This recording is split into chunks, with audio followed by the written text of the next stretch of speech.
सारी flight fully booked थी। अभी तक देश भर में 1200 से ज्यादा फ्लाइट कैंसिल हो गई और सिचुएशन इतना गंदा हो गया कि लोग एयरपोर्ट के फर्श पर सोते हुए दिखे। एक फ्लाइट कैंसिल हुई, क्रू की ड्यूटी आवर क्रॉस हुआ और उसके अगली वाली फ्लाइट कैंसिल हो गई और देखते ही देखते पूरा नेटवर्क कोलैप्स हो गया। कि आखिर इतने बड़े क्राइसिस के बाद भी इस देश की सरकार, मोदी गवर्नमेंट क्यों कुछ एक्शन नहीं ले रही है? क्या इस सरकार पर इंडिगो या फिर एयरलाइंस इंडस्ट्री का कोई प्रेशर है? नमस्कार दोस्तों, आज के इस वीडियो में हम बात करने वाले इंडिगो क्राइसिस 2025 के बारे में। क्या बताइए आप बोलोगे?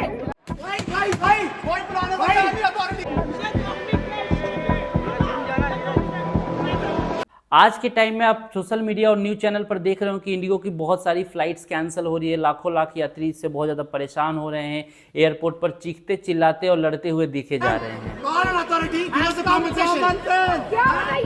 क्या बताइए आप बोलोगे? अब इसमें सबसे बड़ा सवाल है कि आखिर अचानक से इंडिगो में इतनी बड़ी परेशानी आई कहां से कि इतना ज़्यादा फ्लाइट को कैंसिल करना और डिले करना पड़ गया और लाखों लाख इससे यात्री इफेक्ट हुए।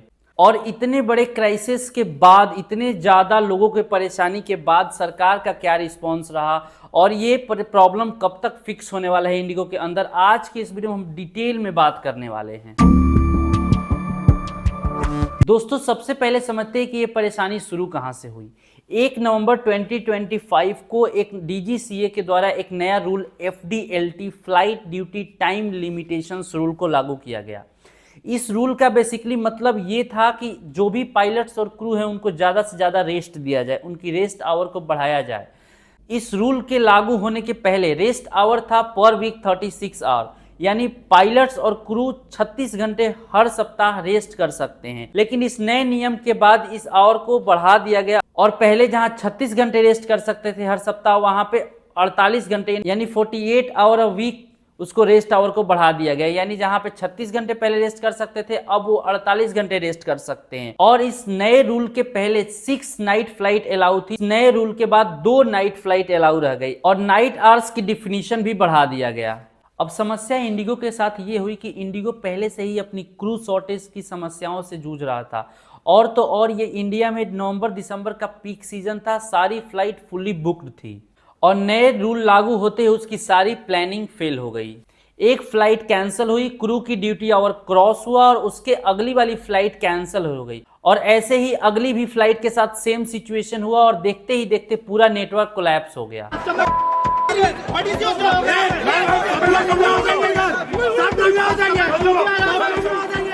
अभी तक देश भर में 1200 से ज्यादा फ्लाइट कैंसिल हो गई और सिचुएशन इतना गंदा हो गया कि लोग एयरपोर्ट के फर्श पर सोते हुए दिखे। और ये हो भी क्यों ना, आप घर से निकलते हैं एक फिक्स टाइम पे फ्लाइट लेने के लिए और आपको जाने के बाद पता चलता है कि आपकी फ्लाइट 1 घंटा डिले है, फिर पता चलता है कि 1 घंटा बाद नहीं और 1 घंटा डिले है और देखते ही देखते 3 से 4 घंटे बाद आपकी फ्लाइट कैंसिल हो जाती है। तो ऐसी सिचुएशन तो होना एक आम बात है। अब आगे बढ़ते उस हिस्से पर जिस हिस्से की चर्चा पूरे देश में लोग कर रहे हैं कि आखिर इतने बड़े क्राइसिस के बाद भी इस देश की सरकार, मोदी गवर्नमेंट क्यों कुछ एक्शन नहीं ले रही है? क्या इस सरकार पर इंडिगो या फिर एयरलाइंस इंडस्ट्री का कोई प्रेशर है? क्या इलेक्टोरल बॉन्ड का दिया गया चंदा इस मोदी गवर्नमेंट को रोक रहा है कोई भी एक्शन लेने से?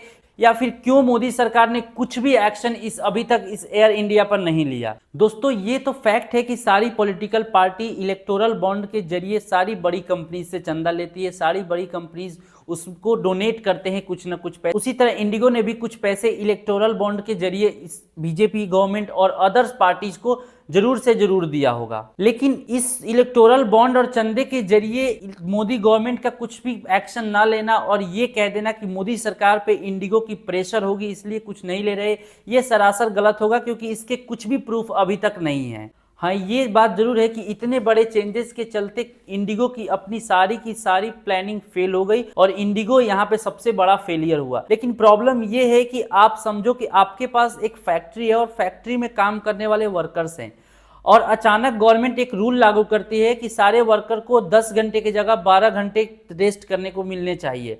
आपके पास वो लिमिटेड वर्कर ही है, आपके पास काम ऑलरेडी पूरा भरा पड़ा है और इस ऊपर से नियम आ गया कि पहले 10 घंटे रेस्ट करते थे, अब आपके पास सारे के सारे एम्प्लॉय आपके 12 घंटे रेस्ट करने चाहिए।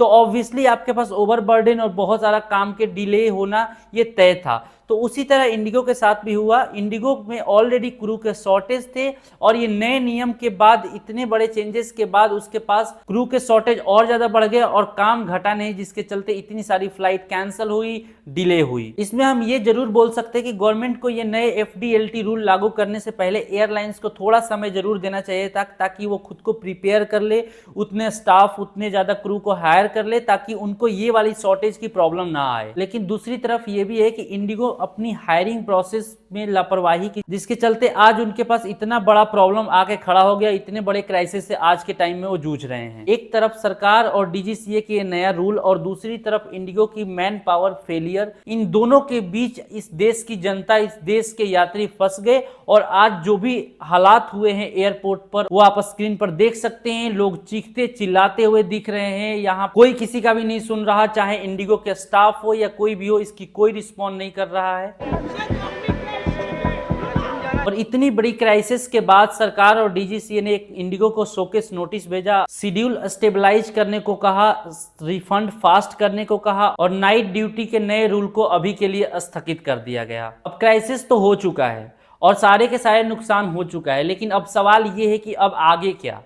ये जो भी परेशानी चल रहा है वो कब तक फिक्स होंगे, कब तक लोग अपने पुराने नॉर्मल तरीके से फ्लाइट में फ्लाई कर पाएंगे बिना डिले और बिना फ्लाइट कैंसलेशन के? अब सवाल ये है कि आगे क्या? इंडिगो को अपनी क्रू की हायरिंग प्रोसेस को बहुत ज्यादा फास्ट करना होगा, रोस्टर मैनेजमेंट को सही करना होगा और गवर्नमेंट को भी इंडस्ट्री के साथ बैठकर बैलेंस रूल बनाने होंगे। इस बीच पैसेंजर को नुकसान गया, पैसेंजर के टाइम गए, पैसे गए और तो और मेंटल स्ट्रेस भी गया। तो दोस्तों ये था इंडिगो की परेशानी की कहानी, की परेशानी शुरू कहां से हुई, क्यों हुआ और इंडिगो के साथ ही ऐसा क्यों परेशानी हुआ। आई होप ये वीडियो आपके लिए इन्फॉर्मेटिव रही होगी। अगर ये वीडियो आपको अच्छी लगी तो एक लाइक करें और इस वीडियो को शेयर करें, ताकि जितने भी लोग इस प्रॉब्लम के साथ जूझ रहे हैं उन्हें एक्चुअल रीजन पता चलना चाहिए कि आखिर ये प्रॉब्लम हुआ क्यों और इसकी शुरुआत कहां से हुई और कब तक फिक्स होने वाला है। तो इस वीडियो में बस इतना ही, मिलते हैं अगले वीडियो में। तो तब तक इस वीडियो के लिए बाय बाय।